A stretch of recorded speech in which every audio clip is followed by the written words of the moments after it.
Francisco Conrad. James. Danilo. Pao. So, ano yung group niyo? Squashy. So, how was your experience during your interview in Market Air? Ang experience namin sir, kailangan ng lakas ng loob. And then yung mga napapansin natin sa mga katulad yun, right? Future of business. Kailangan talaga lakas ng loob. And then kailangan nakaplano talaga lahat para pagdating mo doon, hindi ka utag-utag, hindi dapat alam mo yung gagawin mo na doon sa area na mag-interview. Then,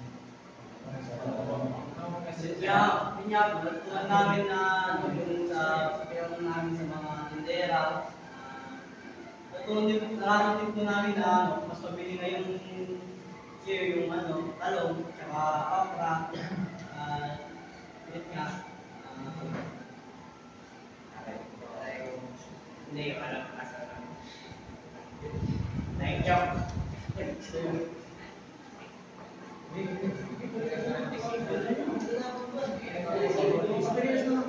Tsaka po sa mga bumibili, nalaman din po namin yung mga gusto po nila bilhin na hindi po nila nabibili. Kasi po na tao ng malunggay, wala po sa palengke, nagbebenta, lahat po sila. Dahil na malubay na, hindi na sa taling-taling ng sa para yun. Tapos yun nga po,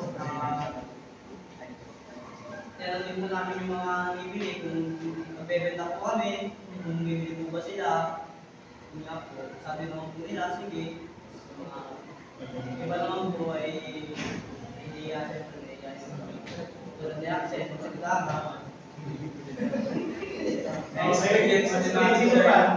Na-experience din namin sa rin mga may masungit na idea yung ayaw ko talaga nila Anong ginawa niyo para may interview sila? So, yun, papayag mo. Nagpunta na lang kami sir, naghanap na lang kami ng kasi nakakayat ng isla.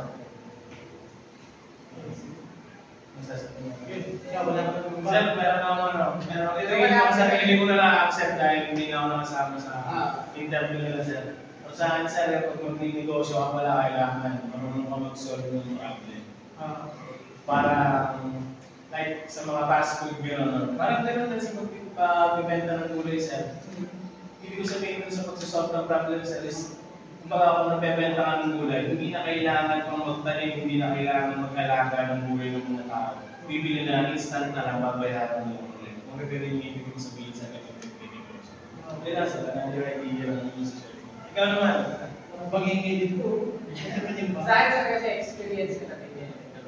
Mga ganun. Sa marketing. Sa akin, yung experience ko, nag-interview ko na. Yung iba kasi sir, nag-business na lang din. Makasurvive. Pero meron naman yung iba na malaki na mga business. Kasi hindi naman pag nag-business na sir, hindi naman positive lang yung tingin mo. Hindi negative. Hindi araw-araw, hindi mo dyan. Kaya hindi naman rin yung possible yung ready mo ng kasi ng business mo. Ako ng goods. Kunyari, yun nga, nabasa nga sir. Nakalabasa sir, mga tagalong buhay niya.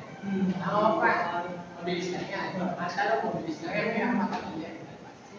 Ilan days ko matigal ba na Pero sa kalabasa sir, nakapag pa ng 2 weeks at 3 weeks. Yung okra sir, 1 week. Banana. Luyot na. Basta lang hindi pa nahiwa na yung kalabasa. Sir, pag kasi matubuhin-buhin na. So, based sa mga na-interview nila yung Dera, nasa magkano yung average na kinikita nila per day? Depende po sir. Oo, nasa magkano average?